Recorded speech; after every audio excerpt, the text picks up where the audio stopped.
Profesor Juvenal Cruz, bienvenido a la Duda Metódica, gracias por aceptar esta conversación. Me da mucho gusto participar en el programa La Duda Metódica, en esta ocasión muy feliz al estar compartiendo algunas palabras para los radioaudientes y ciberaudientes. ¿Qué término, no? Ya ahora que vamos a hablar en esta conversación acerca precisamente de las palabras, ¿qué términos ya tenemos en la actualidad, profesor? De pronto encontrarnos, yo alguna vez decía en una estación de radio por internet, hay radio ciberaudiencia, y es como que una palabra muy rebuscada. Es que se hablaba de radioescuchas, pero eso era el siglo pasado para allá, y de unos 10 años para acá. Ajá. Sí, es decir, del 2006, si le ponemos fecha, ya desde el 18 de marzo del 2006, podríamos hablar de radioaudientes, porque es una palabra culta del latín, audio, audis, audire, de donde sale la raíz del participio audiens, audientis, que quiere decir el que oye. Entonces, un saludo a los que oyen atentamente este programa. Excelente. De la Duda Metódica. Buen tema porque sale del discurso del método de Renato Descartes. Así es, un poco la idea, profesor, de este proyecto de divulgación, tanto científica como humanista y todas otras formas de conocimiento, pues es eso, ¿no? Tratar de que de pronto la audiencia pueda ir generando este método de dudar, llegar a una conclusión y volver a dudar de ella y así sucesivamente, para tratar de mantenernos siempre en el ejercicio de pensar. Pero profesor, lo que nos ha traído el día de hoy a platicar contigo es acerca de un evento que hay próximamente en la Academia de Lenguas Clásicas Fray Alonso de la Veracruz. Cuéntanos. Sí, es el primer coloquio internacional de humanismo, humanidades y hermenéutica, y lo juntamos con el último de los coloquios que hacemos así seriados, que es el 7º coloquio nacional. Ya hemos hecho 6 coloquios, es decir, que hoy tocaría el 7º, ya 7 años. A los 3 años de la fundación de la Academia de Lenguas Clásicas comenzamos a hacer el coloquio nacional, y justamente con un tema central para la universidad, que es humanismo, humanidades y hermenéutica, porque la hermenéutica, diríamos así, parafraseando o haciendo alusión a Gianni Vattimo, es la koiné, no voy a decir la moda, es la koiné del pensamiento contemporáneo, es decir, la interpretación del humanismo y la interpretación de las humanidades.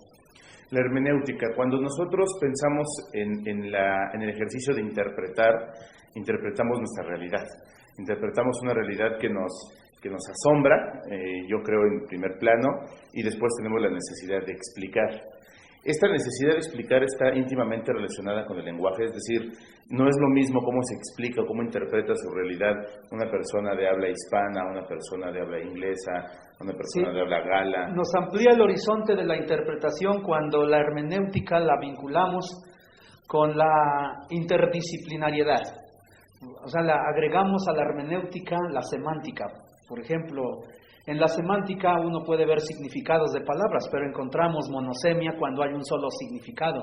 Polisemia, encuentras palabras, sobre todo aquí que estudiamos griego, en la Academia de Lenguas Clásicas, Fray Alonso de la Veracruz, estudiamos griego, latín, hebreo, náhuatl, sánscrito, español y literatura. Encontramos palabras que tienen 50 significados en español, 20, 30, 10, o hasta los vocabularios que tienen un solo significado. Y de allí, si vinculamos con la polisemia, con la metáfora, con la metonimia, con la antonimia, con la sinonimia y con muchas otras que terminan en onimia, es decir, de palabra, porque la palabra ónoma significa nombre. Claro. De donde está tomada la palabra, por ejemplo, metonimia o sinonimia, antonimia, etcétera. Entonces la hermenéutica, sin olvidar su objeto, entonces hay multiplicidad de interpretaciones. Si el objeto es el texto, pues entonces hay que interpretar textos, pero de distinta índole, textos escritos, textos hablados, o como Ricoeur, a las acciones. Paul Ricoeur habla de acciones significativas o Gadamer, que habla de textos o de diálogo, ¿no? Gadamer habla de diálogo, en ese librote que pesa muchos kilos, ¿cómo se llama? Wahrheit, un método, ¿no? La verdad y el método, o los medievales que llamaban texto al mundo. Claro. O nosotros que hablamos de realidad, ¿a qué nos referimos? Con cara de filósofo decimos la naturaleza, el hombre y Dios. Así es. Esa realidad compuesta. Pero, profesor, estábamos platicando al principio de esta conversación acerca del coloquio que se enmarca en los trabajos de la academia. A mí me llama mucho la atención de entrada la existencia misma de una academia de lenguas clásicas en la ciudad de Puebla. Creo yo, no lo sé, usted me corregirá, hay pocas o es la única academia de lenguas clásicas. ¿Por qué iniciar con estos trabajos ya desde hace algunos años y con este afán por enseñar las lenguas clásicas? Pues, bueno, primero, la Academia de Lenguas Clásicas es la única escuela privada que tiene un plan de estudios, un programa, un método, que tiene un director, una planta docente y que además un equipo bien selecto de humanistas de distintas partes de la nación y de otros países. Porque existe la Universidad Nacional Autónoma de México y también existe la Universidad Pontificia de México, donde existe un departamento de lenguas, y dentro de ese proyecto de lenguas, de 15 lenguas que se enseñan, 2 forman parte del programa clásico, griego y latín.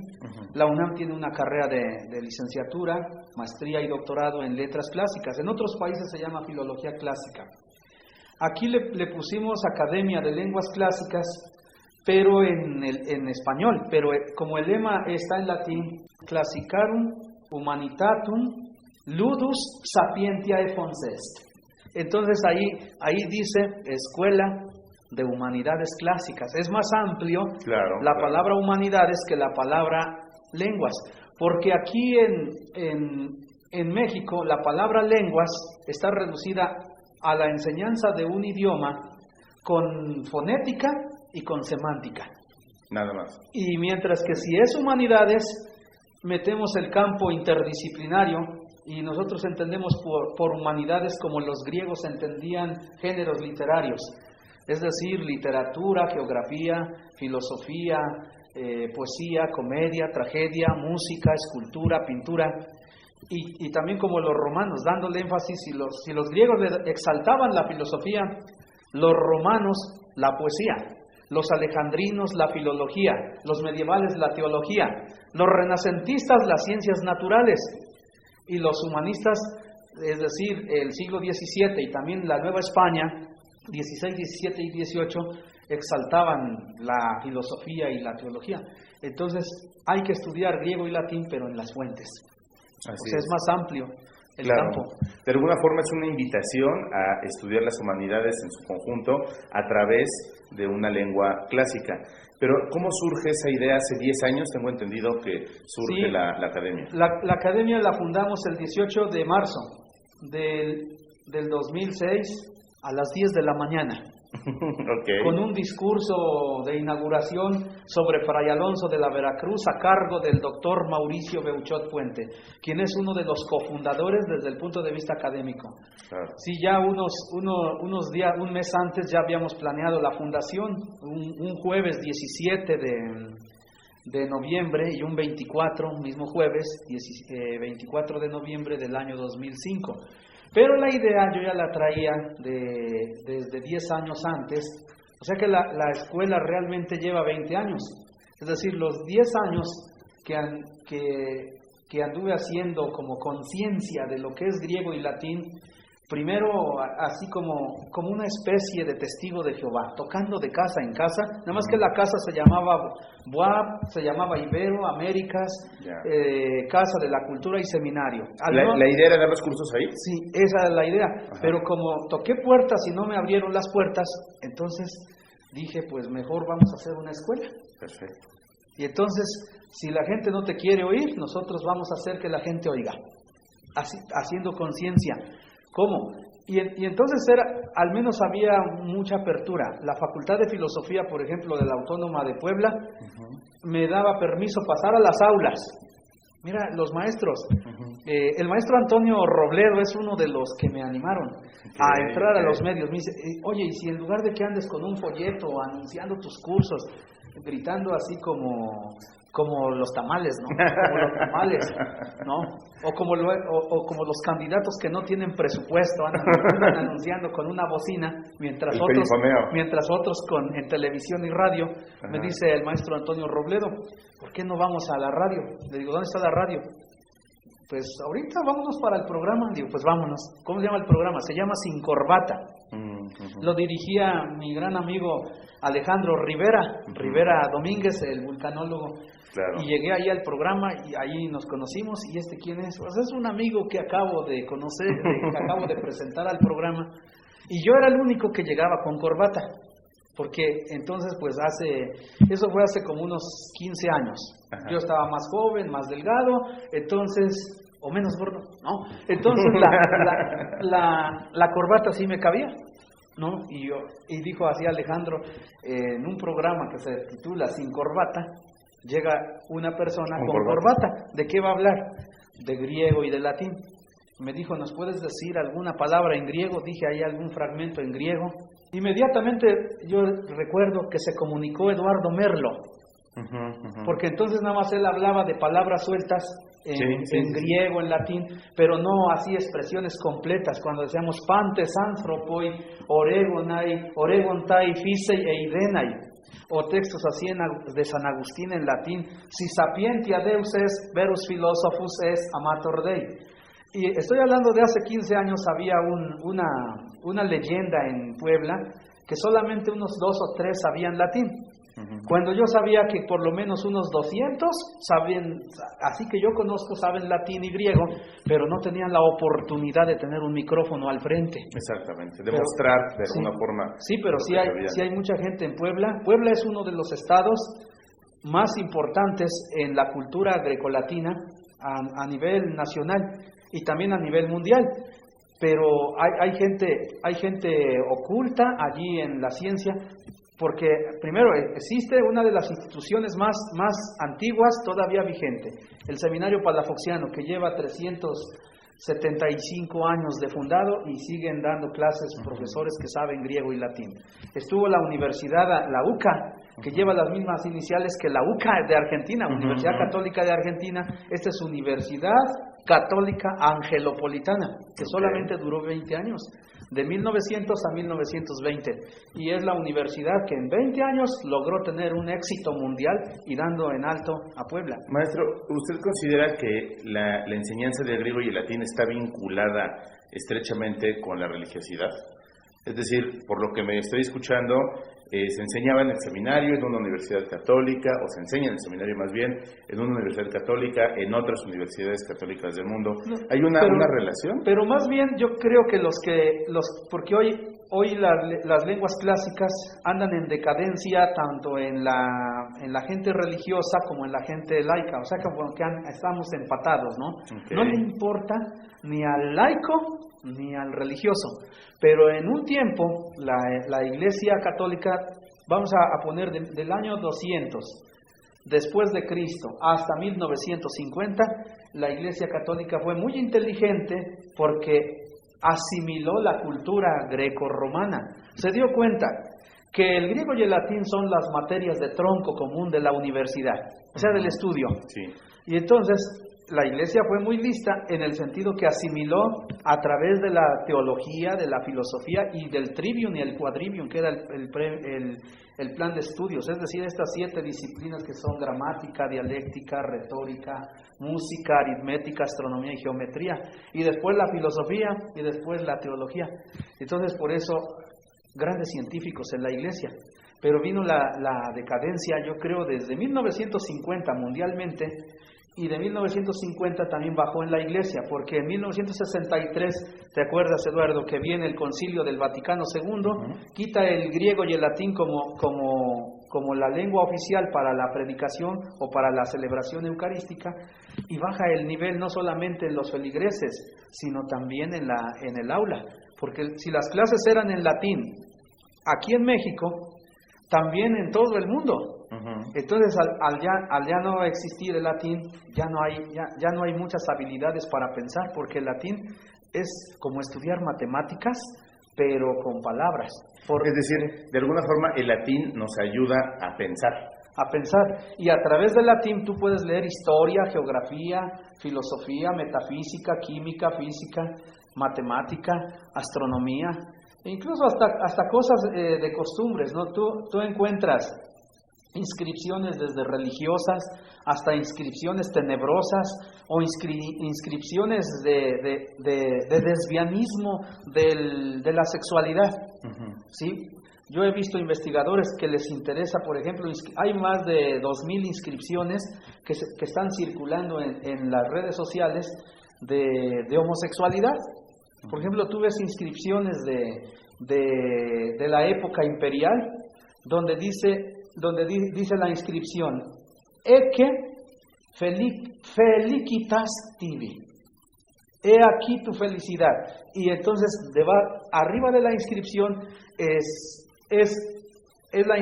está una pintura de un pene, por ejemplo. Pero encontramos también inscripciones, por ejemplo, aquí en Puebla, la inscripción que representa la Fundación de Armas de la ciudad de Puebla. Angelis suis Deus mandavi, de teut custodian te, in omnibus vis tuis. Dios mandó a sus ángeles alrededor de ti para que te cuiden en todos tus caminos. Y ya si tú le metes historia, claro, comienzas a investigar, oye, este lema está muy bonito, ¿quién lo escribió? Entonces, los historiadores más serios de Puebla, entre ellos el doctor Justino Cortés Castellanos, tiene más formación que Hugo Laic y que muchos que hablan de Puebla. Dice, este lema es de Carlos V. Y alude a la fundación que fue el 16 de abril del año 1531. Y esto lo redactó en un libro que solo una parte se va a publicar aquí en la Autónoma de Puebla. Ya está en proceso este proyecto que se llama Barrios Antiguos de la Fundación de Puebla. Pues es un trabajo interdisciplinario, pero uno puede ver desde paleografía allí. Recuerdo cuando este documento se tradujo, cuando era el presidente municipal, el señor Paredes, ¿no? Luis Paredes. Este señor apoyaba mucho los proyectos, ¿no? Íbamos al ayuntamiento y encontraron el manuscrito y decía custodial. Decía alguien, no, esta letra es L, y se supone que ahí había paleógrafos. Y entonces, si el paleógrafo no sabe latín, va a estar incompleto, claro, su trabajo, porque no va a saber que no hay una desinencia verbal que sea NL. Sí, aunque se parezca, y así con seguridad, es L. Y nosotros los que estudiábamos latín, no, es T, que allí como los necios, no, es L, es T. Bueno, a ver, vamos a ver si existe custodial, no existe. Entonces, pero sí existe custodian, NT. Entonces, ahí el trabajo de paleografía, claro, de latinidad, pero también ahí estaba el escultor Ernesto Vega Álvarez, que hizo la iconografía, y entonces da la explicación. Dice entonces, y hasta allí el doctor Justino Cortés sacó una cosa muy chistosa, ¿no? Que se adelanta a los proyectos de los nuevos políticos que andan interesados, por ejemplo, en la edificación del periférico. Dice el padre Justino, aquí en 1531 está la primera alusión del periférico de la ciudad. Los ángeles andan dando vuelta alrededor de la catedral y son los custodios de cada uno de los ciudadanos. ¿Cuál es la importancia de la enseñanza del latín y del griego en la educación? Desde la educación básica, desde la primaria o tal vez desde antes, hasta la formación profesional. La lengua latina la vinculamos con la educación básica, primaria y secundaria, concretamente con la materia de español, donde en español yo veo aproximadamente 18 materias que debe conocer el maestro de español. Cuando los niños de primero a sexto año están viendo adverbios, conjunciones, preposiciones, eso en las grandes ligas de la filología o de las letras se llama morfología. Están viendo de momento sujeto, predicado, complemento indirecto, circunstancial, se llama sintaxis. Cuando estamos viendo si son sílabas largas, breves, pues se llama prosodia. Si estamos viendo pronunciación fonética. Ahora, luego están viendo enunciados, ¿no? Dice, estamos viendo enunciados. Pues puede ser en el periodo, ¿sí? Se puede estudiar en la sintagmatología, está larga la palabra, sintagmatología, pero también se puede estudiar metáfora, o estamos viendo significados de palabras, sinónimos, antónimos, metáforas, metonimias, eso se llama semántica.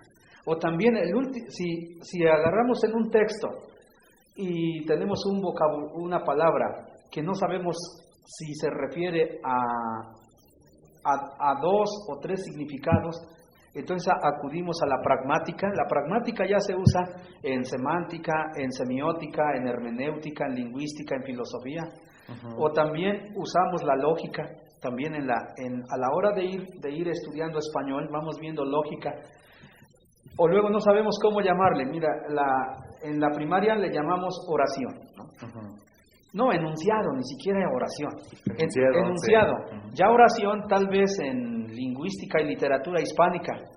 Pero cuando hablamos de unidad sintáctica, a veces los mismos de lingüística y literatura hispánica dicen, oye, ¿de qué estás hablando? Cuando hablas de unidad sintáctica, se oye muy hermoso.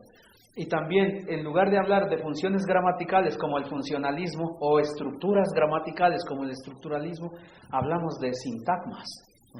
O sea, allí en la primaria necesitamos maestros bien preparados. Y yo creo que estudiando griego y estudiando latín, recuperamos, si nosotros tenemos el 30% o tal vez menos de lo que debemos saber a nivel mundial en la educación básica, con el griego y el latín elevamos, si no el doble, por lo menos elevamos el 20% más, porque el latín y el griego recuperan 4 cosas concretas que sabía el estudiante de la educación básica de Grecia, de Roma, de la Edad Media, del Renacimiento y de la Nueva España, donde a lo mejor estudiaba menos gente más selecta, pero tenían un nivel de conocimiento mucho más alto. ¿Y por qué se quitó, maestro? ¿Por qué de la escuela se quitó la enseñanza de las lenguas clásicas? ¿Qué pasó históricamente para que se abandonara? Y, por ejemplo, en México, pues se enseña mucho más inglés o francés, en Puebla a lo mejor alemán, con la venida de las empresas. ¿Por qué se quitan las lenguas clásicas? Yo estoy más a favor de que la cuestión es política. ¿Sí? Por ejemplo, allí una pugna entre Iglesia y Estado. ¿Sí? Disputaron la Iglesia y el Estado y finalmente perdió el ciudadano. ¿Sí? Como siempre. Sí, se disputan los partidos políticos y el que pierde es el ciudadano. O sea, de esto, y después, al quitar del plan de estudios griego y latín, la formación tanto básica como nivel medio y universitario se va empobreciendo, y si llega a ser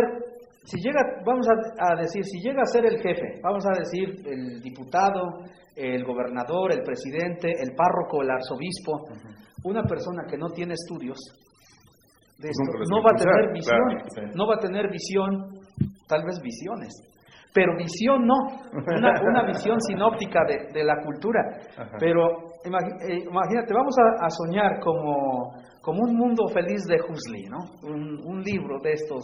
Vamos a soñar que un egresado de la academia que está desde los 7 años y llega a los 30 años de edad, que tiene una licenciatura en Derecho, o una maestría o un doctorado, pero tiene el conocimiento del griego y del latín, no va a poner a cualquier persona de secretario de Educación Pública. Por supuesto.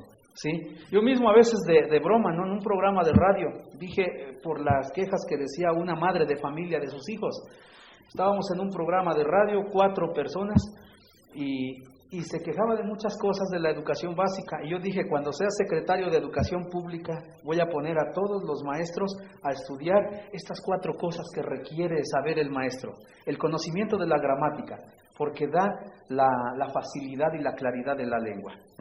La estilística, porque la estilística nos enseña a escribir correcta y elegantemente. Lo que nos ha puesto el sistema de educación es un taller de lectura y redacción que no parte de la gramática, sino de la imitación de fragmentos de la modernidad. Pero no te meten un texto de Cervantes, un texto de Sor Juana, o un texto de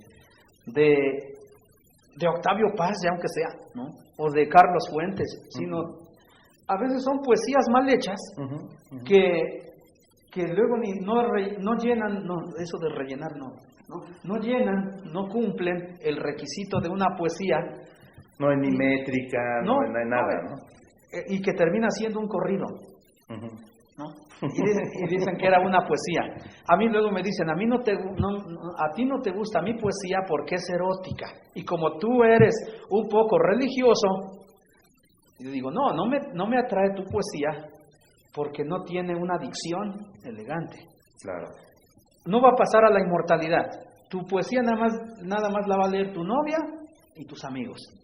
Pero no va a llegar al aula cuando queramos estudiar un soneto, cuando queramos estudiar un hexámetro. No va a trascender, ¿Sí? Nunca va a trascender. Por eso, Catulo, por ejemplo, aunque escribe también algunas son peladeces de Catulo, si uno las ve en puro español, son peladeces, está hablando del amor erótico, de la sexualidad, del lesbianismo, de todo lo que más se pueda ver en el exceso del amor, cuando están dos hombres y está una mujer.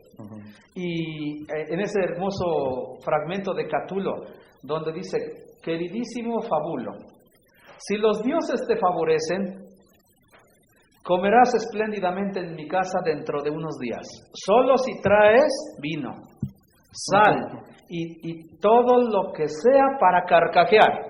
No te olvides de una doncella, ahí habla de puella, non sine candida puella, dicen allí. Fíjate, desde el punto de vista de la lógica, nos pone dos negaciones para sacar una afirmación. O sea, ven, no, sin una doncella. Es decir, trae la doncella.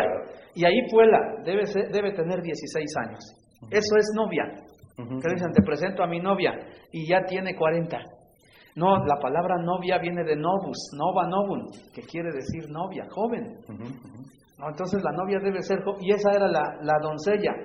Y luego dice, en cambio yo te ofreceré un ungüento que los dioses me obsequiaron. Y cuando tú lo huelas, querido Fabulo, suplicarás que todo sea olfato, que todo sea nariz. Unos dicen, traducen muy feo y dicen, y suplicarás que todo sea olor. No, pues sí, dice, el diccionario sí dice que nasu nasi también significa olor. Pero no ese tipo de olor, ¿no? Ok, maestro. Estamos platicando en la importancia de la enseñanza de la lengua griega, de la lengua latina, de las lenguas clásicas. Y decíamos, los profesores deberían aprenderlo para que a su vez puedan transmitirlo a los estudiantes.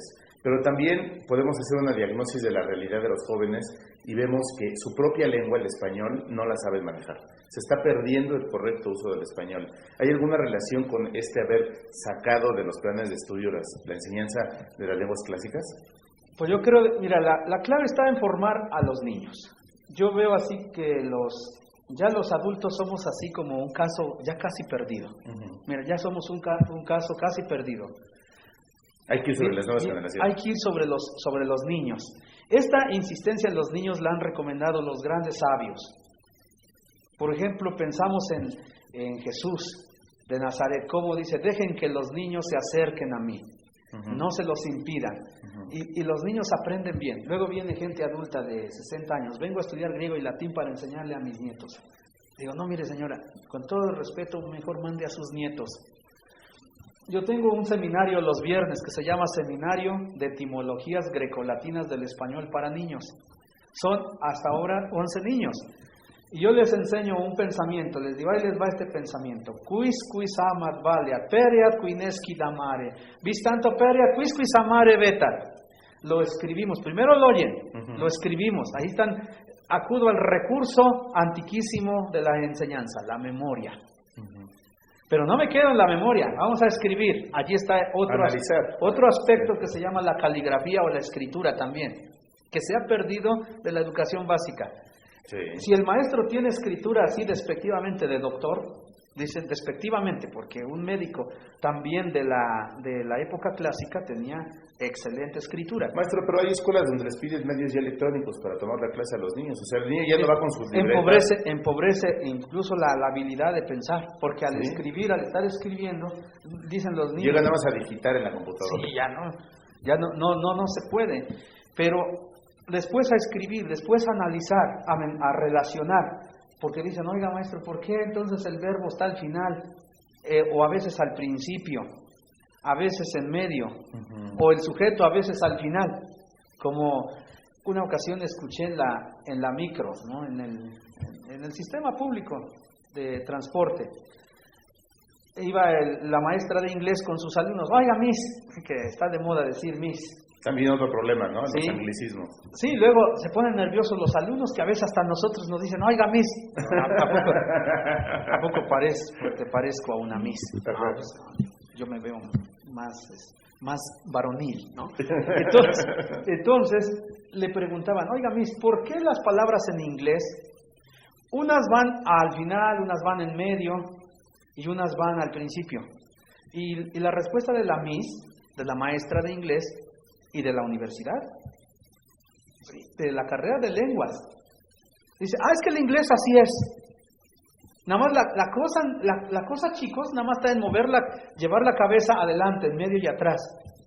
Yo me imaginaba, adelante, en medio y atrás, ¿no? Como si fueras un chofer, ¿no? Un conductor que va viendo el futuro, que va en el presente y que va viendo el pasado. Digo, pues es igual a un historiador, ¿no? Entonces un historiador va en el presente, claro, va en el espejo, va viendo el pasado, pero también tiene que proyectar hacia dónde va. Y entonces, yo siempre pongo el ejemplo de un señor gordo que pesa 200 kilos y el niño pregunta, oye papá, ¿por qué? Oye papá, ¿por qué ese señor es gordo? Y que el papá dijera, porque así es. Entonces hay una causa, ¿no? De por qué es gordo, por qué es alto. Pero es el abandono del estudio de la causalidad. Y se está estudiando la lengua, llegaste al punto, Eduardo. Estudiar una lengua por efecto. Así es. Estudiar una materia, una carrera por efecto, nada más por resultado. Y se olvidó la evolución. Y la evolución de una lengua, y al olvidar la evolución, se olvidó la causalidad, pero al mismo tiempo la diacronía de la lengua y la sincronía de la lengua. Cómo una lengua va evolucionando a través del tiempo y el espacio, pero al mismo tiempo con la sincronía. Síncronos en griego, con, y cronos tiempo. Claro. Al mismo tiempo evolucionó en todas las lenguas romances. Es lo mismo que pasa, por ejemplo, en la biología. En la biología podemos ver un ecosistema como una foto instantánea, como es ahorita, y decir, pues es así porque así es. Pero podemos preguntarnos por la historia de ese ecosistema, de ese lugar, y lo que ha pasado ahí en el tiempo, y cómo la vida ha cambiado en el tiempo y va a seguir cambiando. Pues creo que la lengua es un ser vivo. Sí, es un ser vivo, la lengua. Hay un escultor que se llama Ernesto Vega, quien hizo uno de los bajos relieves que tenemos en la Academia de Lenguas Clásicas sobre las lenguas indoeuropeas, y le pone a su pintura o escultura orgánica. ¿Cómo se llama tu arte? Orgánico analógico. Y está inspirado también en la filosofía beuchotiana por Mauricio Beuchot, pero también en la filosofía del doctor Justino Cortés, porque él, a través de la analogía, como él siendo un sacerdote, me da clases a mí, yo dialogo con los alumnos vienen de distintas universidades, de distintas carreras, y cómo hacemos que el de mecatrónica se entienda este conocimiento con el de lingüística, con el de derecho, con el de teología, y se hace un buen equipo, porque esta materia de griego y latín debería ser la materia de tronco común de la universidad, por varias razones, porque los maestros creemos en este proyecto, los maestros sabemos griego y latín, y además los maestros creemos en los alumnos, creemos en nosotros mismos y creemos en Dios. Al menos eso yo lo hablo como director. Yo creo en Dios, creo en el alumno, pero también yo considero que el alumno debe creer en sí mismo, y ahí adoptamos varias teorías como la de Sócrates, ¿no? La mayéutica y la ironía, la interiorista de Agustín de Hipona, y también la cartesiana, ya porque el método cartesiano, de donde tomas la palabra la duda metódica, es también una reflexión sobre la interioridad. Claro. ¿Sí? Y de allí podríamos agarrar un proyecto de ver cómo está nuestra realidad en la educación. La clave es yendo a los niños. Otra vez, estos hay que formarlos, porque si un niño que está estudiando griego y latín es nuestro futuro gobernador, es nuestro futuro arzobispo, es nuestro futuro presidente, a ver si viene una periodista y nos vacila. Claro. Sí, a mí también me han dicho, me han entrevistado, oiga, ¿usted ha leído libros? Me hacen la misma pregunta al presidente, ¿sí? ¿Y qué libros han leído? Le digo, ¿la Biblia? La Biblia yo la he leído muchas veces. ¿Qué parte de la Biblia? Pues he leído trozos del Antiguo Testamento, del Nuevo Testamento. Le digo, ¿qué libro le gustaría que habláramos de la Biblia? Y ya no me dicen cosas, porque tienen que conocer también los 73 libros de la Biblia. Claro. O le digo, me gusta mucho leer, por ejemplo, el libro de la sabiduría o de los proverbios en griego. Wow. Porque esos libros están escritos en griego desde el siglo II antes de Cristo. Hay un fragmento que dice así: Arge Sofías Phobos Seu, Sínesis de Agathé Pasitois Poyus Sinauten. Está hermoso el texto y dice: el principio de la sabiduría es el temor de Dios. Pero la sabiduría es buena para todos aquellos que la practican. Dice, pero la sabiduría y la educación es ignorada por los más brutos. No, la sabiduría y la educación le huyen. Es que creo yo que mientras más responsabilidades en cuanto a toma de decisiones se tienen, más ignorancia se demuestra en los puestos de poder. Es decir, la gente que debería de tener la mejor preparación para tomar decisiones, de pronto es la gente que ha demostrado el mayor grado de ignorancia. Fíjate, Eduardo, que cuando hablamos alusiones anteriores de la importancia que tiene el estudio del griego y el latín para el mundo contemporáneo en la educación, pues yo he acudido como director de la escuela, me he acercado con candidatos, con políticos, con empresarios, con intelectuales, y no he tenido éxito. Pero en una ocasión me acerqué a un personaje de los que han tenido poder a nivel pues nacional y mundial, y le dije, señor, ¿por qué no me ayudó cuando usted tenía poder y yo me acerqué con usted? Ajá. Él me dijo, tú conoces la historia, sobre todo de la geopolítica. Revisa Grecia, revisa Roma, la Edad Media, el Renacimiento, la Nueva España, y de 1900 hacia acá, también revisa la historia de la Iglesia, y tienes la respuesta. Cuando los que tienen poder están en el poder, no piensan. ¿Qué cosa? Entonces, ¿cuándo viene el pensamiento? Cuando ya no tienes poder, y entonces te comienzas a preguntar, a ver hacia atrás, a reflexionar. ¿sí? Todo lo que pudiste haber hecho, y no lo haces. Por ejemplo, mira, yo soy una persona económicamente muy pobre, pero con unas ganas de dar clases, aunque yo esté cansado, doy 10 horas diarias aproximadamente de clases, de lunes a sábado. Y los pocos ratitos que descanso, pues voy a los medios, me hacen entrevistas, o a veces me pongo a escribir artículos, o preparo mis conferencias que doy tanto aquí en el país como fuera del país. Pero yo pienso, si yo tuviera dinero, o tuviera amigos que tienen dinero de verdad, es decir, que no presuman, sino que de verdad tengan dinero, que de veras tengan dinero, pero que no sea ilícito el dinero, que sea de una forma que lo trabajen, que sea de una forma honesta. Yo becaría a los estudiantes de la academia, porque aquí habrá tal vez 3 alumnos en la escuela que son de dinero. Y a veces ellos me dicen, maestro, yo pago lo de 5 colegiaturas por los que no pueden pagar sus colegiaturas a tiempo. Y entonces pero yo también me pongo a estudiar a quién se le daría la beca. Es decir, alumnos que de verdad valoren este conocimiento, que de verdad tengan deseos de superarse.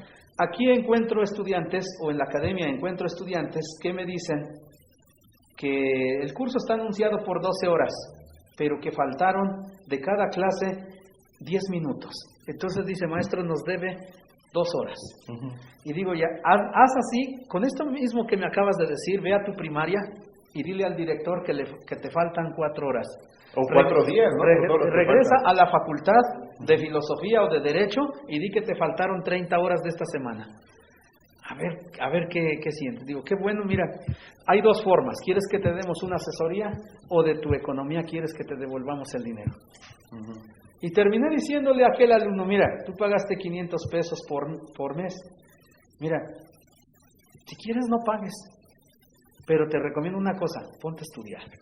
Pero estudia bien, porque haces una buena observación, pero luego estás aquí en la clase y solamente estás con el muñequito con el juego del Facebook, nada más estás ahí mandándote correo y muchas explicaciones que nosotros las preparamos los maestros en muchas horas, pues ya las echamos a perder. Me dijo una vez un maestro que yo entrevisté y que no tarda en salir publicada su entrevista, cuando él estaba estudiando en Montezuma, en Estados Unidos, en 1935 al 37, que tenían un excelente coro de mexicanos y cantaban desde polifonía clásica hasta todo tipo de música, canto gregoriano incluso, o también popurrí de música folclórica, ¿no? Y estábamos cantando de Palestrina, estábamos cantando de Victoria, o sea, de todo tipo de música, pero de la música renacentista. Y de momento comenzaron a fumar todos los asistentes, a aplaudir, querían música así mexicana. Y entonces nuestro maestro dice, cambio de estilo. Esta gente no sabe apreciar, nos dijo a nosotros, no sabe apreciar lo que es bueno. Es como tirar margaritas a los cerdos. Entonces me acuerdo bien de este maestro, y muchas de nuestras clases han sido desperdiciadas en la academia, porque vienen algunas personas que no les interesa esto, sino que los manda su mamá, los manda su papá, los manda su maestro, o el doctor que les está dirigiendo la tesis de maestría o de doctorado. Le dice, necesitas reforzar, ve para allá. Y terminan a veces diciéndome, maestro, ¿sabe qué? Termino de pagar el curso y deme la constancia. A mí me interesa el papel. Pero bueno, ahí hay una responsabilidad por parte del estudiante de querer aprender, de tener esa vocación por aprender. Pero también del otro lado está la responsabilidad del docente. Fuera de cuadro me decía que en alguna conferencia dictaba las 10 cosas, los 10 elementos que debe de tener un buen profesor y por ende una buena clase. ¿Cuáles son estos elementos? Es que apenas en la Facultad de Filosofía de la Universidad Autónoma de Tlaxcala dicté una conferencia que yo mismo titulé La virtud y el talento del maestro.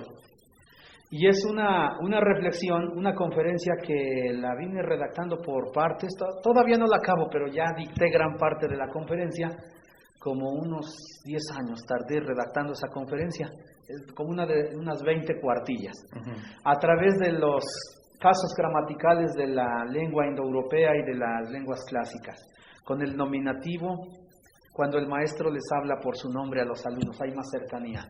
El genitivo, porque estudia el origen, hay que ir a la fuente, a la raíz, etc. Así fuimos dativo, acusativo, vocativo, ablativo. Y allí llegué a las 10 características más importantes que debe tener un maestro. O sea que ahí es la deontología del docente. Claro. Por si al maestro se le olvidó su vocación, la deontología te lo recuerda cada rato. Un maestro, pero es en realidad lo que el alumno espera de su maestro. Es decir, conocimiento. Pero un alumno con vocación de aprender. Sí, un alumno, es decir, que tiene deseos de aprender, le dice a Dios o le dice a su papá o a su mamá o a su novia o a su novio, yo quisiera tener un maestro que tenga conocimiento, que sepa de la materia que nos está impartiendo. Porque da ontología y estudió economía. O si estudió economía y no sabe ontología, peor, ¿no? Entonces, interdisciplinariedad. Que la Secretaría de Educación Pública habla de vinculación de la materia con todo el currículum. Transversalidad, modelo de competencia. Pero cuando a veces vamos a esos cursos donde nos mandan las direcciones de escuelas y nos dicen, maestros, no se metan con la materia del otro. La contradicción. Entonces, interdisciplinariedad o nada más la pura materia que damos. Pero también hay que tener experiencia.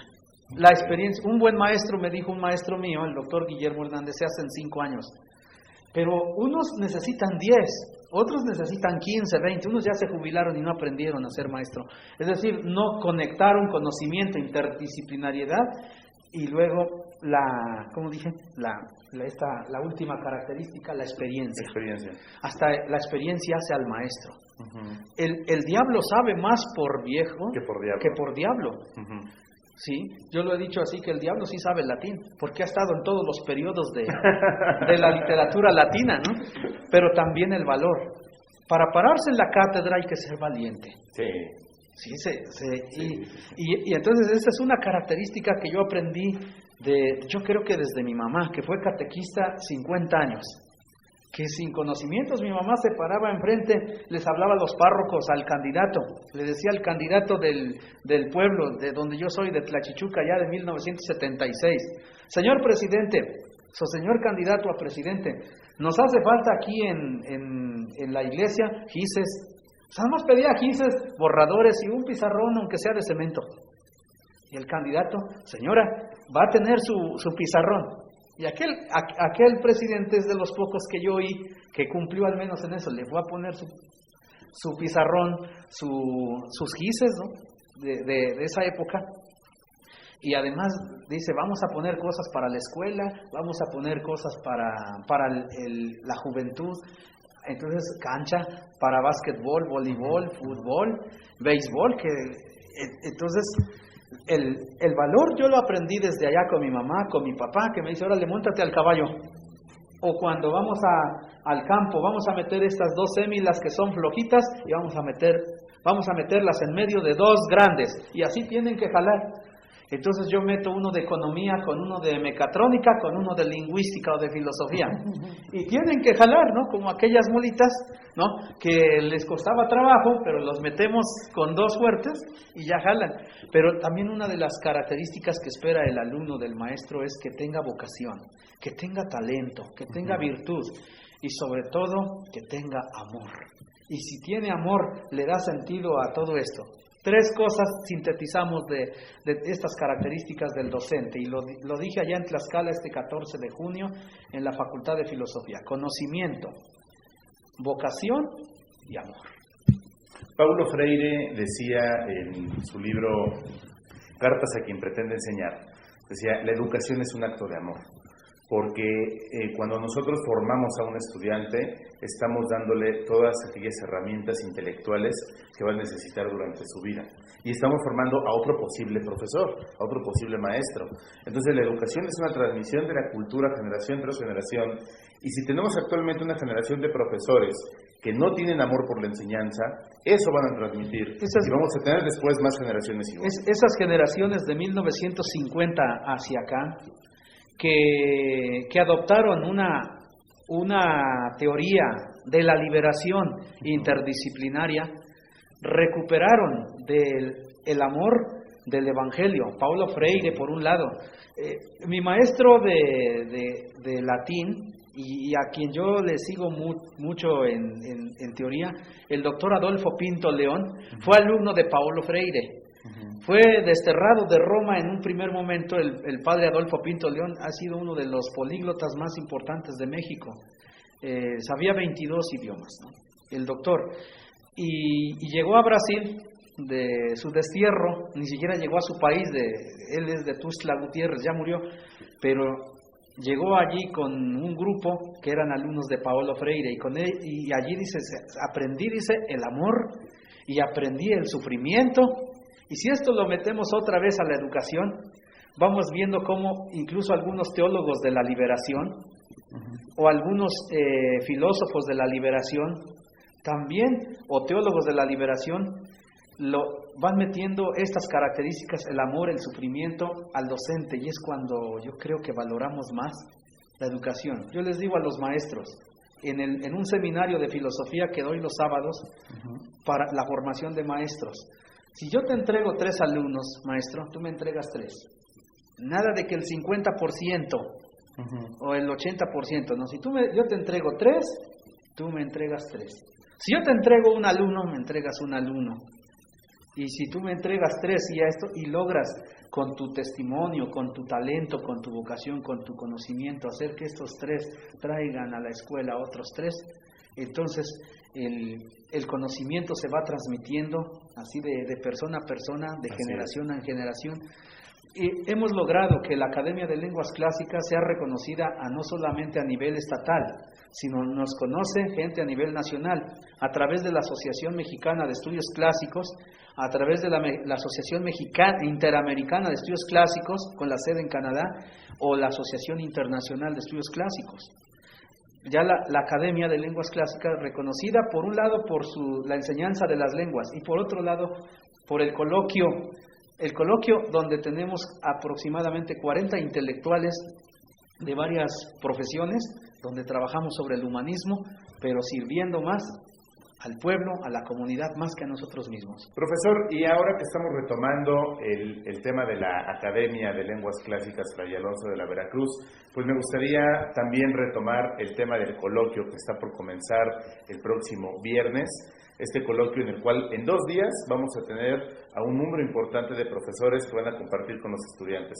Cuéntenos por favor al respecto de este coloquio. Sí, el coloquio internacional de humanismo, humanidades y hermenéutica va a ser celebrado los días 24, viernes 24, de las 3 de la tarde a las 8 de la noche, y sábado 25, de 10 de la mañana a 2 de la tarde y de 4 a 8. El horario es un proyecto que es el corazón de la escuela. Como habíamos dicho, que la escuela no es solamente una escuela de lenguas clásicas, sino de humanidades. Y en este proyecto reunimos a los pensadores más importantes del país en cada una de las áreas de investigación dentro de la rama de las humanidades, pero como eran las humanidades en la antigüedad, donde vienen filólogos, filósofos, politólogos.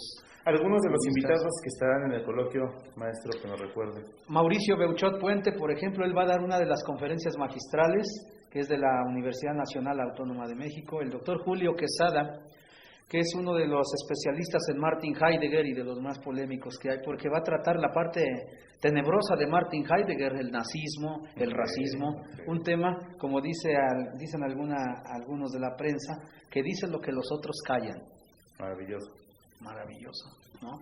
Y por ejemplo el doctor Guillermo Hurtado Pérez, que viene del Instituto de Investigaciones Filosóficas de la UNAM, y también como se celebran los 2400 años del natalicio de Aristóteles, no voy a decir de Benito Juárez, como el presidente de etcétera, ¿no?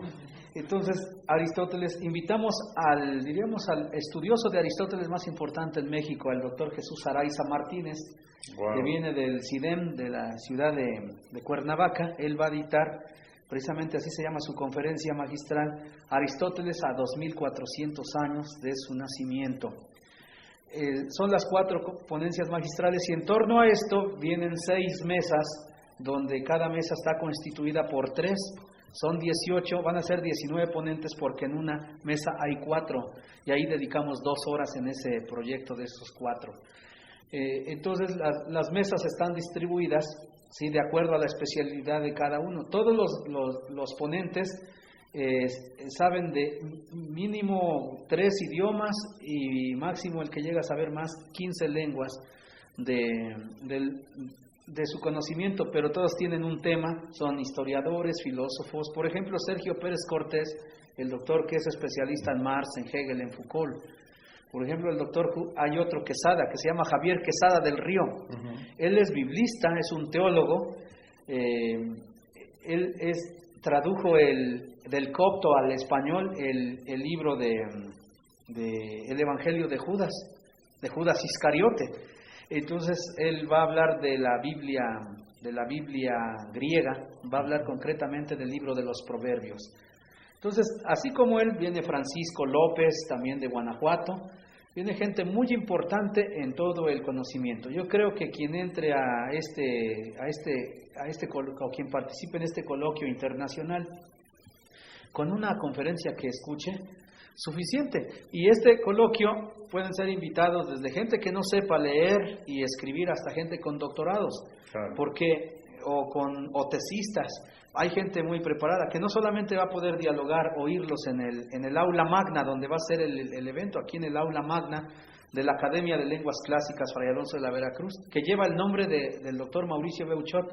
También a él, en este primer coloquio internacional, celebramos los 40 años de docente. Excelente. Los que llevan la Universidad Nacional y también su obra, que es vasta, más de 150 libros escritos, el doctor Mauricio Beuchot. Entonces es abierto a todo el público general. Público en general. Maestro, ¿costos, formas de inscribir? 500 pesos cuesta el costo del simposio, del coloquio. Las inscripciones están abiertas, todavía hay lugares, entonces hasta el día jueves. ¿A través de qué medios se pueden contactar con ustedes para inscribirse? Pueden llegar directamente a la escuela, 7 Poniente 502. Ya pasó la época donde se podían hacer su depósito, pero pueden llegar aquí a la academia. Perfecto. 7 Poniente 502. Pueden pedir informes en el Facebook de la escuela, Academia de Lenguas Clásicas Fray Alonso de la Veracruz. Y allí encuentran los correos electrónicos o el teléfono 246-6701. Pero directamente en la escuela. Esta es una fiesta que no podemos perdernos. Una fiesta porque es la más grande de las fiestas en el campo de las humanidades. Incluso hacemos un evento que fortalece a las facultades de filosofía, de teología, de historia, de medicina, derecho en general. Qué bueno fuera que vinieran políticos, porque el tema va a estar muy importante, porque uno de los politólogos más importantes del país es Jesús Araiza Martínez, el doctor. Él se doctoró en Tubinga en filosofía antigua, en letras clásicas en la UNAM, y hizo la licenciatura en ciencias políticas en la misma Universidad Nacional. Muy bien, pues queda hecha la invitación, profesor, amigos de la Duda Metódica, para que participen en este coloquio por el 10º aniversario de la fundación de la Academia de Lenguas Clásicas Fray Alonso de la Veracruz, en homenaje al doctor Mauricio Beuchot. Profesor, muchísimas gracias por esta conversación. Muchas gracias, Eduardo, y un saludo cariñoso a todos los amigos del programa Radio, como dijimos, Radio Ciber Audientes o Radio Audientes, y todos los amigos que nos encontramos en las redes sociales. Muchas gracias. Perfecto. Gracias, y gracias a ustedes por el favor de su atención. Sigamos dudando juntos.